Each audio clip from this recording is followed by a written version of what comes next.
ያው እንግዲህ ጦርነት የሚቆመው ወይ በድል ወይ በእርቅ ነው። ይሄ የታወቀ ነው በዓለም አቀፍ ደረጃ። ግን በጦር ስልት ውስጥ የተሸነፈ ተማርኮ የነበረ ጠላት ሁለተኛ ጊዜ መልሶ ወደ ውጊያ ከመጣ ይሄ በራሱ ላይ የሞት ሽረት ውሳኔ እንደወሰደ እንደ አጥፍቶ ጠፊነት ብዙ ሀገራት ብሔራዊ ምክክር አድርገው ውጤታማ የሆኑ አሉ። ከዚህ በተቃራኒ ደግሞ ብሔራዊ ምክክር አድርገው ያልተሳካላቸው ሀገራትም አሉ። ይሄ ደግሞ ምክክር የሚለው ማን ነው መካሪው? የህዝቡን ባህል፣ የህዝቡን እሴት፣ የህዝቡን ማንነት ማወቅ አለበት። የኢትዮጵያ ህዝብ በጣም የተለየ ህዝብ ነው። ይሄን በግልጽ እነግርሃለሁ። ምክንያቱም አንደኛ ቅኝ ያልተገዛም የሚለው ይሄ እሱ ዝም ብሎ ተረት ሊሆን ይችላል እና ምን ያህል ተስፋ አለው ኢትዮጵያውን እያካሄደች ያለው ማለት ፌል ያደርጋል ወይንስ አቺቭ ያደርጋል? ውስጥህም ሆኖ መሀከልህም ሆኖ በሀሳብ የማይገናኝም ሊኖር ይችላል። ይህንንም መጠበቅ አለብን። በምክክር ጊዜ ምንድን ነው ያሉት ክቡር ጠቅላይ ሚኒስትር 20 ዓመት 2 ዓመት ከምንዋጋ 20 ዓመት ብንመክር ይሻላል። በይበልጥም ደግሞ አሁን በሰሜኑ ሀገራችን ክፍል እየተካሄደ ካለው ጦርነት በቅርቡም ከህወሓት እንቅስቃሴና ከፋኖ የተለያዩ ከሸኔም በዚህ በኦሮሚያ ክልል ካለው ሁኔታ አንጻር አጠቃላይ ለብሔራዊ ምክክሩ ስኬት እንቅፋት ይሆናል የሚል አስተሳሰብ አለ። የአማራ ህዝብ ትግል ነው ፋኖን የወለደው። ፋኖ እኮ ማለት ማን እንደሆነ እናውቃለን። ፋኖ እኮ አርበኛ፣ ጀግና የጥንት አባቶች ስም ነው። ለነዚህ አይነት ከንቱ እንትኖች አጉራ ዘለል እንትኖች መሰጠት የሌለበት ስም ነው።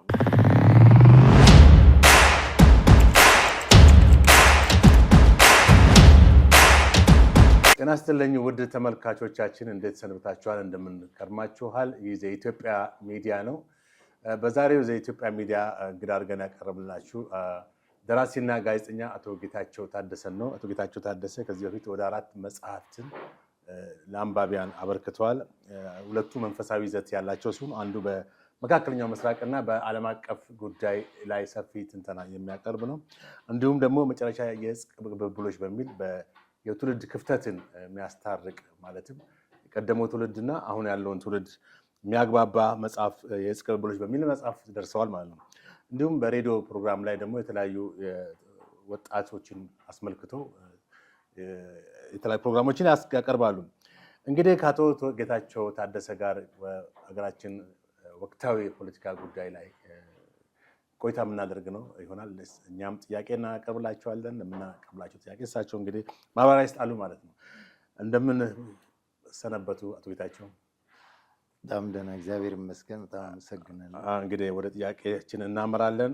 ጥያቄያችን አብዛኛው በዚህ በሀገራችን ወቅታዊ ፖለቲካ ሁኔታ በዚህ በሰላም የምክክሩ ጉባኤ ላይ አስመልክቶ እንዲሁም በተለያዩ ሀገራችን ክልሎች እየተካሄዱ ያሉ አንዳንድ ግጭቶችን ጋር በተያያዘ የምናነሳቸው ጥያቄዎች ይሆናሉ ማለት ነው። በቅድሚያ እንግዲህ ኢትዮጵያ እያካሄደች ያለው ሀገራዊ ምክክር በአሁኑ ወቅት ሳምንት ይሆናል መሰለኝ ከተጀመረ እና በዚህ ምክክር ጉባኤም እንግዲህ ኦልሞስት የተለያዩ አጀንዳዎች ቀርበው በዚህ ጉባኤ ላይ እየተካሄደባቸው ነው እና በአጠቃላይ ውይይቱም እንግዲህ በኢትዮጵያ ሰላምና ዘላቂ ሰላምና ብሔራዊ መግባባትን ለመፍጠር በሚል ነው የተካሄደ ያለው እና እንዴት ነው እስቲ መግለጽ የሚቻለው አጠቃላይ የብሔራዊ ምክክር ጉባኤውን? አመሰግናለሁ። እንግዲህ የምክክር ጉባኤው ሀገራዊ ነው፣ እስከነስሙ ሀገራዊ ነው። ምክክር በሁለት ሰዎች መካከል መሆን ይችላል፣ በባልና ሚስት በቤተሰብ መሀል መሆን ይችላል። ይሄኛው ግን 130 ሚሊዮን ህዝብ የወከለ ጉዳይ ነው እና የዛ ተወካዮች ናቸው እና ኢትዮጵያ እየመከረች ነው ሲባል ሙሉ ህዝቡ ነው የሚወክለው እየመከረ ያለው እና የምክክር ምክንያቱ አስፈላጊነቱ ምንድን ነው፣ በምን ላይ ነው የሚመከረው የሚለውን ብናስብ ቅሬታዎች ይኖራሉ። ለዘመናት የቆዩ ቅሬታዎች፣ ሰው ሰራሽ የሆኑ እና እነዚህን ማህበራዊ ችግሮች ለመፍታት በጎሳዎች መካከል ወይ በመንግስታት በቀደሙ መንግስታት ምክንያት ተፈጥረው የነበሩ ቅሬታዎች ካሉ ያልጠሩ ጉዳዮች ያልተጣሩ ማለት ያልታወቀ መፍትሄ ያልነበራቸውና እንዲሁ ሰው በሆዱ በልቡም ደብቆ የያዘውን ያን ቅሬታዎችን እንደገና ደግሞ ለወደፊት ተስፋዎችን አካሄዶችን ነው ቁጭ ብሎ የሚመካከረው ሰውና እኔ ጋር እንዲህ አለ አንተ ጋር እንዲህ አለ ምንድነው ምክንያቱ ምንድነው መፍትሄው ብሎ ያ ነው እንግዲህ መመካከር ማለት ይሄ ነው ምክክርና ኢትዮጵያ እየመከረች ነው ሲባል ይሄ ነው አገር አቀፍ የሆነበት ምክንያት ይሄ ነው። ጥሩ እንግዲህ በአገራዊ ምክክር ላይ የቀረቡት አጀንዳዎች ኦልሞስት 8 ናቸው። አሁን ብዙዎች ምንድነው 8 አጀንዳዎች ብቻ መቅረባቸውን ተቃውመዋል እና አጀንዳዎች መብዛት ነበረባቸው። ምክንያቱም የዚህ ሀገር ችግር በ8 አጀንዳዎች መጠቃለሉ ራሱ አንድ ችግር የሚመለከቱት አሉ። በዚህ ላይ ምን አስተያየት መስጠት ይቻላል? አዎ መጀመሪያ ይሄን ትችት የሚሰጡ እነማን ናቸው ነው እነማን ናቸው? ሁሌ ተቺዎች አይጠፉም። ነገር ግን እኛ አሁን 8 የመሆናቸው ጉዳይ አይደለም። 8ቱ በቁጥር 8 ዋና ዋና አጀንዳዎች ሆኑ እንጂ በ8ቱ ስር በጣም የተዘረዘሩ እንግዲህ ዋናው ኮሚሽነር ሲዘረዝሯቸው አይተናል። ከግማሽ ሰዓት በላይ ነው የተነበበው። 8 አጀንዳ በግማሽ ሰዓት ከተነበበ እንግዲህ ዝርዝሮቹ ንዑስ አንቀጾቹ ንዑስ ዝርዝሮቹ በጣም ብዙ ናቸው። ዝም ብሎ 8 ብቻ አነሰ ተብሎ መንቀፍ ማለት ያው ከነቃፊ መቼም በጎ ነገር አትጠብቅም። ግን ምንድነው ይዘቱ? 8ቱ አጀንዳዎች ምን ላይ ነው የሚሰሩት? በአንድም በሁለትም ማጠቃለል ይቻላል እኮ ችግሮቻችንን። ግን እነዚህ ነገሮች ምንድነው ይዘታቸው? ምንድነው ፍላጎታቸው? ምንድነው ጥያቄዎቻቸው?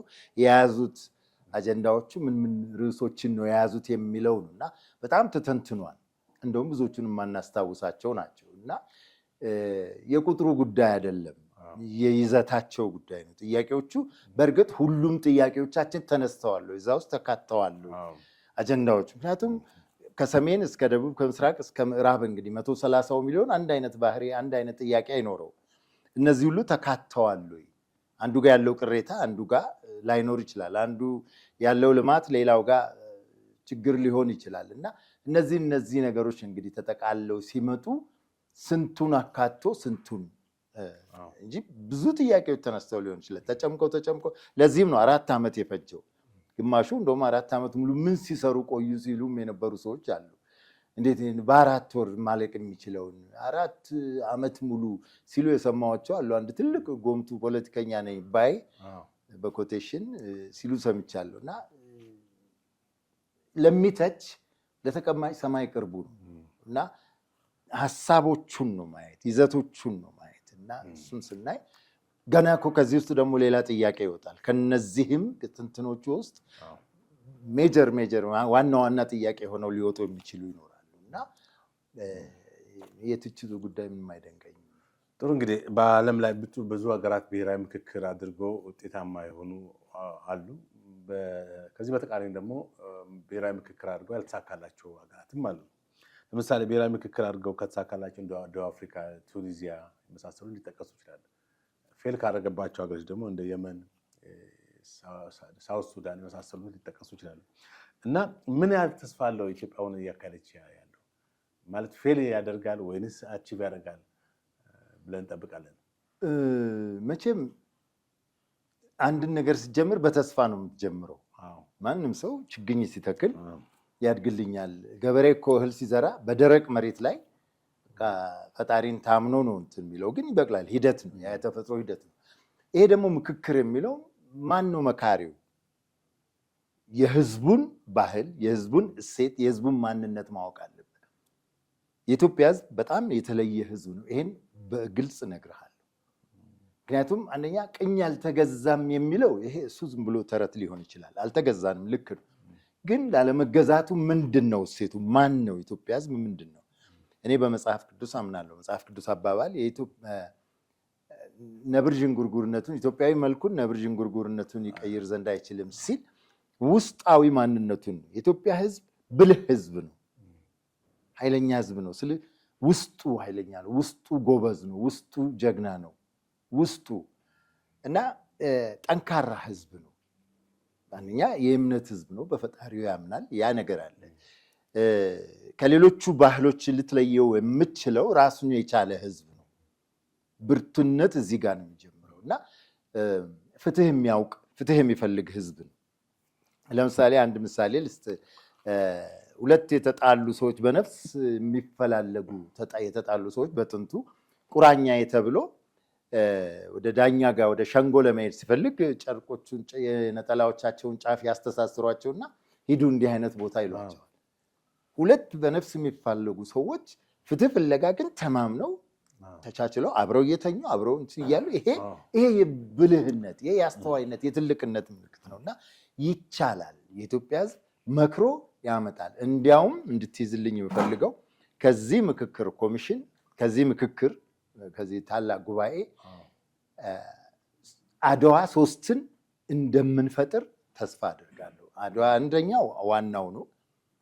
አድዋ ሁለተኛ ህዳሴ ግድብ ነው። አሁን ህዳሴ ኢትዮጵያ ደግሞ ስትመክር መከረች የሚለው አድዋ 3 ይሄ የብርታታችንና የእሴታችን መገለጫ ምልክት ስለሆነ ይሳካል፣ በደንብ ይሳካል ያምናለሁ። ጥሩ እንግዲህ አሁን ሀገራችን ያካሄደች ያለውን ብሔራዊ ምክክር ጋር ያው ብዙ ተስፋ ያደርጉ ሰዎች ደርሰዋል። በሌላ በኩል ደግሞ ጸለምተኝነትም ያላቸው ሰዎች እንዳሉ ይታወቃል። በይበልጥም ደግሞ አሁን በሰሜኑ ሀገራችን ክፍል እየተካሄደ ካለው ጦርነት በቅርቡም ከህወሓት እንቅስቃሴና ከፋኖ የተለያዩ ከሸኔም በዚህ በኦሮሚያ ክልል ካለው ሁኔታ አንጻር አጠቃላይ ለብሔራዊ ምክክሩ ስኬት እንቅፋት ይሆናል የሚል አስተሳሰብ አለ። እንደዛ ከሄድን በውጭ ጦር መዘው የሄዱት ተጠርተው ነበረ። መቼም ጦር መዞ የሄደው ተመልሶ እስካልገባ ድረስ ያው በውጭ እንዳለ ነው የሚጠበቀው እና አልገባም እሱ ያው ለይቶለታል። ውስጥህም ሆኖ መሀከልህም ሆኖ በሀሳብ የማይገናኝም ሊኖር ይችላል። ይህንንም መጠበቅ አለብን። በምክክር ጊዜ ምንድነው ያሉት ክቡር ጠቅላይ ሚኒስትር 2 ዓመት ከምንዋጋ 20 ዓመት ብንመክር ይሻለናል ማለት ብልህ ህዝብ ሁሉም ይመክራል። በትንሽ በትልቁ እየመከረ ነው የሚኖር። ሀገር በምክር ነው፣ በውይይት ነው፣ በመስከን ሰከን ያለ ህዝብ ደግሞ ብዙ መስራት ይችላል እና አሁን ለጠራሃቸው ታጣቂ ኃይላት ማን ነው መስራቻቸው? ዓላማቸው ምንድን ነው? የመሰረቷቸው ያነሳሷቸው ዓላማቸው ጽንፈኝነት ነው። ዋልታ ረገጥነት፣ ከማንም ጋር መወያየት የማይፈልጉ ከማንም ጋር ቁጭ ብሎ መነጋገር የማይፈልጉ ናቸው። ህወሓትን ብትወስደው ደቡብ አፍሪካ ላይ እርቅ ፈጥሮ መጥቷል። ግን ያንን ፈጥሮ የመጣውን እርቅ አልፈጸመውም። ምክንያቱም ዓላማው ሁልጊዜ ጽንፈኝነት ነው፣ ዋልታ ረገጥ ነው፣ ዳር የያዘ ነገር ነው እና እንዲህ አይነቶቹን አስቸጋሪ ነው። ጽንፈኝነት ሁሌም ወይ ካልተደመሰሰ ወይ ካልታረቁ መቆም አይችልም እና አንዱ አንዱን እየወለደ ለዚህ እነዚህን የሚወልዷቸው ደግሞ ቋሚ ጠላቶቻችን አሉ። ለስንት ዘመናት ስር እየዘረሩ እያበቀሉ መራራ ዘር እየዘሩብን እስከዛሬ ድረስ ማንን ዘርቶት ነው እስካሁን ድረስ የመጣው የሚለው የተያያዘ ታሪክ አላቸው። ሁሉም ከውጭ ጠላቶቻችን ጋር የተገናኘ ታሪክ አላቸው፣ የተገናኘ ነገር አላቸው። አሁን እኛ እየመከርን ያለነው ውስጥ ያሉትን ሰላም ፈላጊዎቹ ነው እየመከረ። ሰላም ፈላጊ ህዝብ እኮ 130 ሚሊዮን ነው። ከ130 ሚሊዮን ውስጥ አንከራከርም አንማከርም ያለ ጥቂት ይኖራል። ግን አብዛኛው ህዝብ እየመከረ ስለሆነ አንመክሩም ባዩ አንቀመጥም ባዮች ያው ጊዜ ነው፣ የጊዜ ጉዳይ ነው እና እሱም በጊዜ ይፈታል። ጥሩ። አሁን እንግዲህ ህወሓት እያካሄደ ያለው የጦርነት ዝግጅት አለ። በተለይ በሰሞኑ በጣም የተጋጋለ ሁኔታ የክልሉ ወደ ጦርነት አዝማሚያዎች እየተንቀሳቀሰ ያለ ይመስላል። ምናልባት ከፌዴራል መንግስት ጋር ካለው አሁን ተጨባጭ ሁኔታ አንጻር ምን ሊሆን ይችላል ብለን እንጠብቃለን? በጦርነት ታሪክ ምን አለ መሰለ፣ ያው እንግዲህ ጦርነት የሚቆመው ወይ በድል ወይ በእርቅ ነው። ይሄ የታወቀ ነው በዓለም አቀፍ ደረጃ።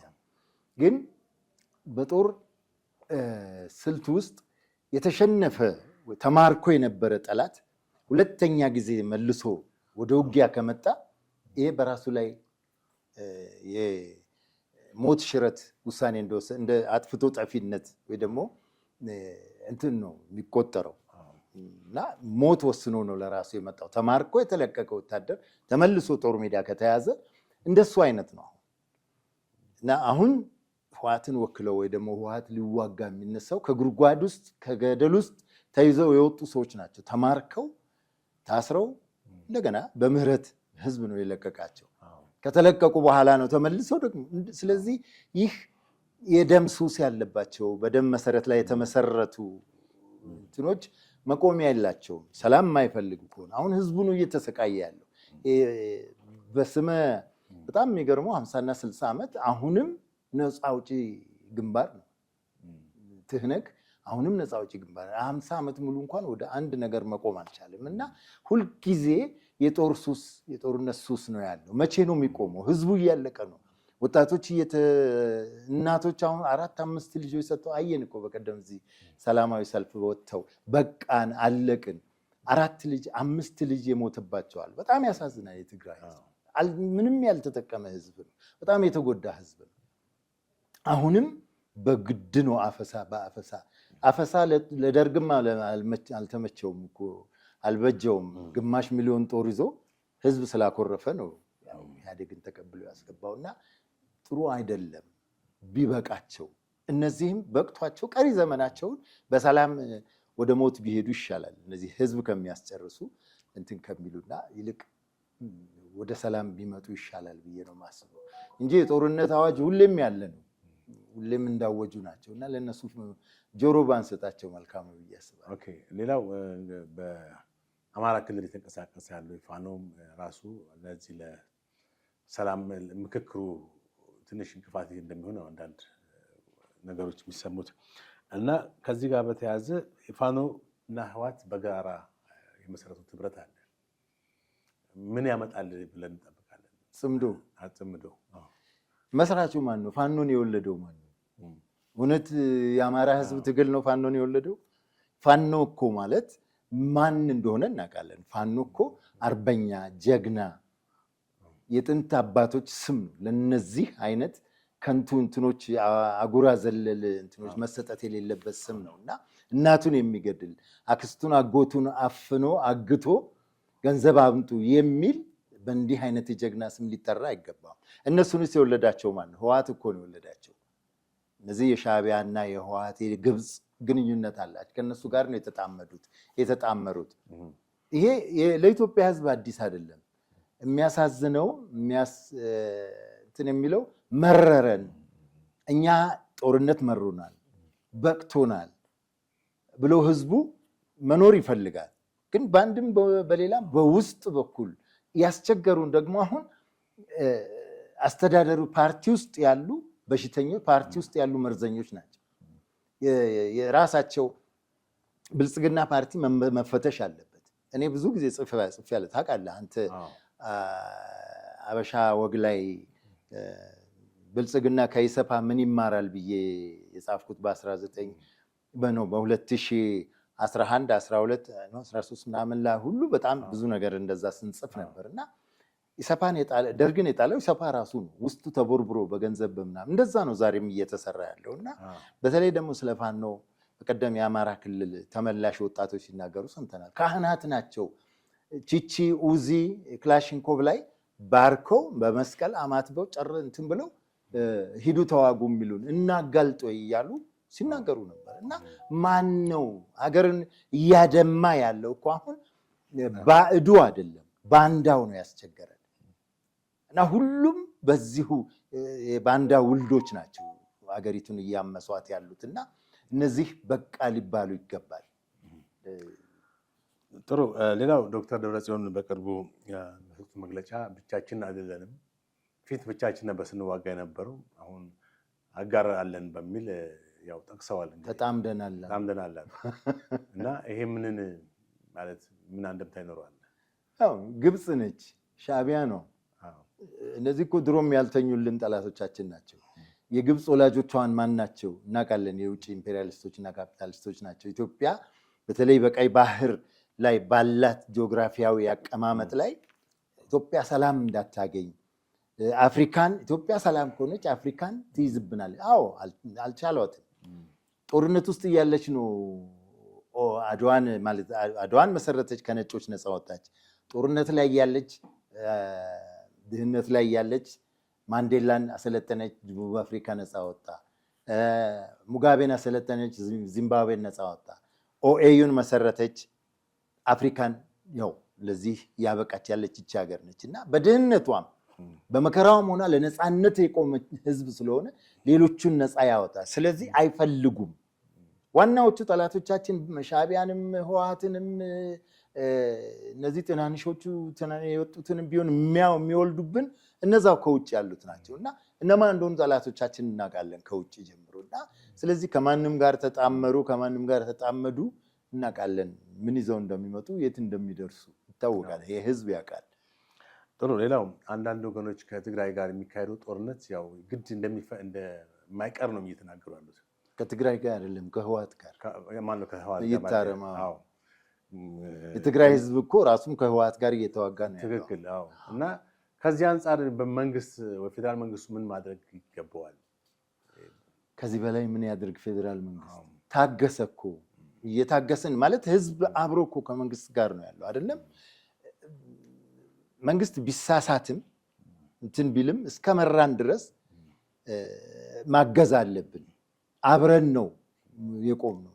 ይሄ ማንንም የመደገፍ ያለመደገፍ ጉዳይ አይደለም። ሀገርህን እስከመራ ድረስ በዓለም አቀፍ ደረጃ ድረስ የሚወክልን ይሄ መንግስት እስከሆነ ድረስ ይህን መንግስት መቀበል አለብን። ይህን መንግስት ማክበር አለብን። የሚሰሩ ልማቶችን ታያለ፣ የሚደረጉ ጥረቶችን ታያለ።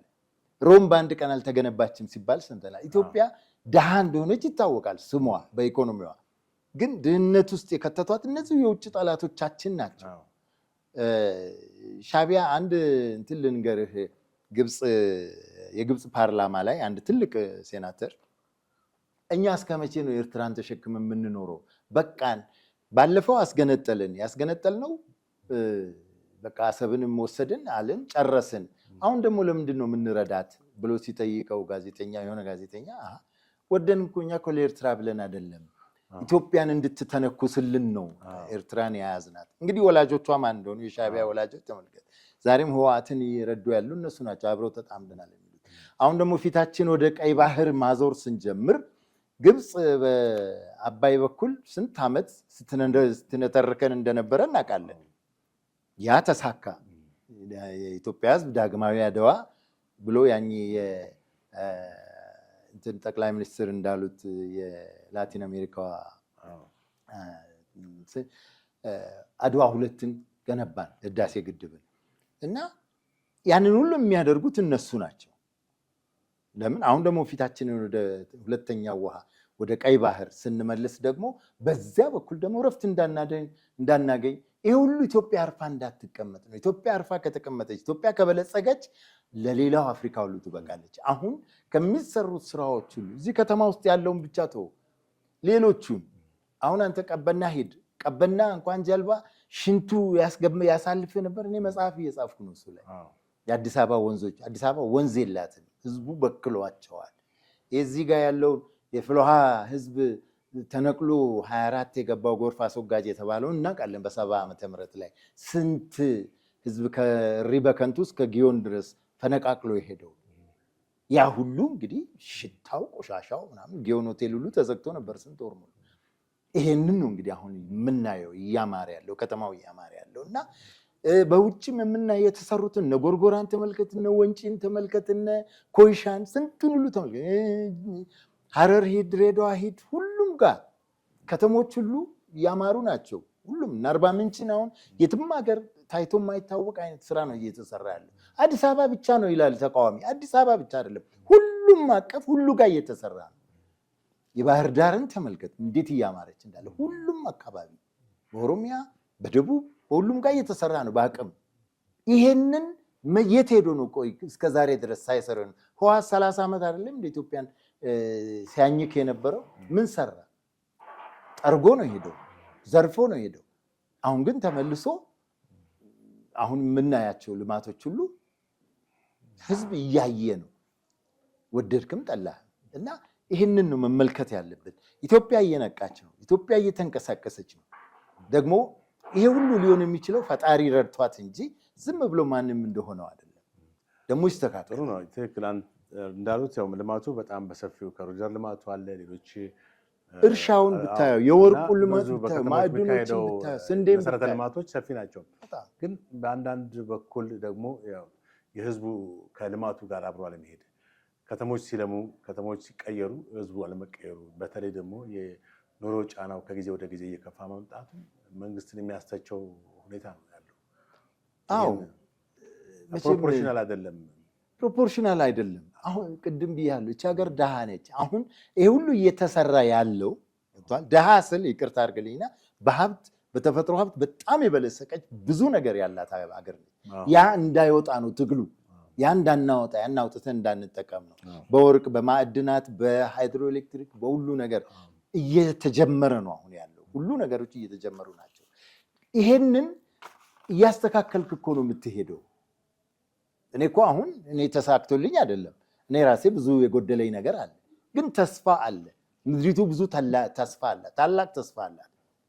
እንደውም እኔ ማምነው ትንቢት የተነገረላት አለ። ቄስ በሊና የሚባሉ ከፍታ ዘመን ለኢትዮጵያ የሚል ወስደው ለአቶ መለስ ነው የሰጡት። ቄስ በሊና ትንቢቱ ኢትዮጵያ ምን ያህል እየበለጸገች እንደምትሄድ ያ ነው እየተከናወነ ያለው እና እናምናለን። እግዚአብሔር ፊቱን ባይመልስልን ኖሮ አይደለም ኮሪዶሩ ሁሉ የምታየው ልማት አንዲት ነገር ቅንጣት መስራት አይቻልም። አሁን ዘረፋ ቀርቷል። በመንግስት ደረጃ ሌባ የለም። ኦፍኮርስ ግለሰብ ሌቦች የሉም ማለት አይደለም። ግን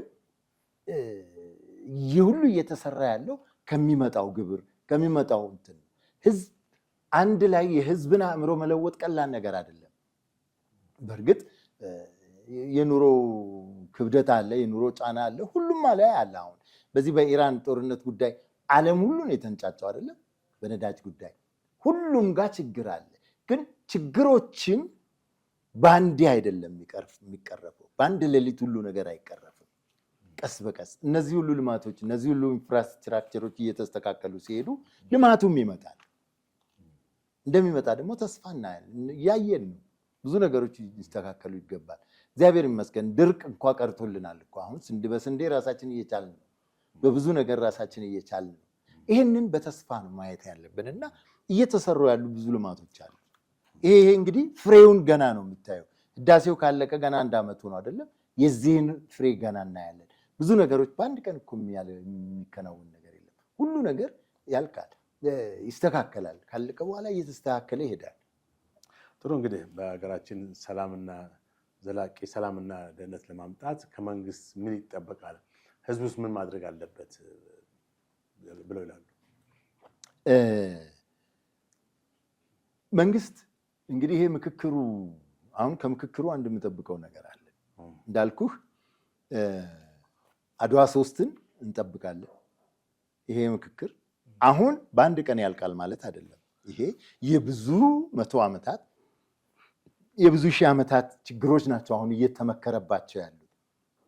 ያን ያህል ዘመናት ወስደው ችግር የተፈጠሩ ነገሮች በአንድ ቀን አያልቁም። ቀስ በቀስ ነው።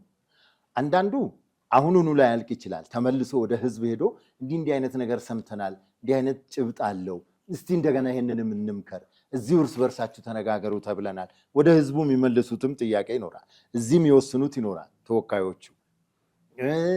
ዋናው ደግሞ እኔ ልነግርህ የሚፈልገው እንደ ርዕስ እንድትወስድልኝ የሚፈልገው እኔ እናንተ እናውቃለን የስላሴ አማኞች በተለይ ደግሞ የሃይማኖት ድርጅቶች እነሱም መልሰው ይዘውት የሚሄዱት ጥያቄ እንዳለ አስባለሁ።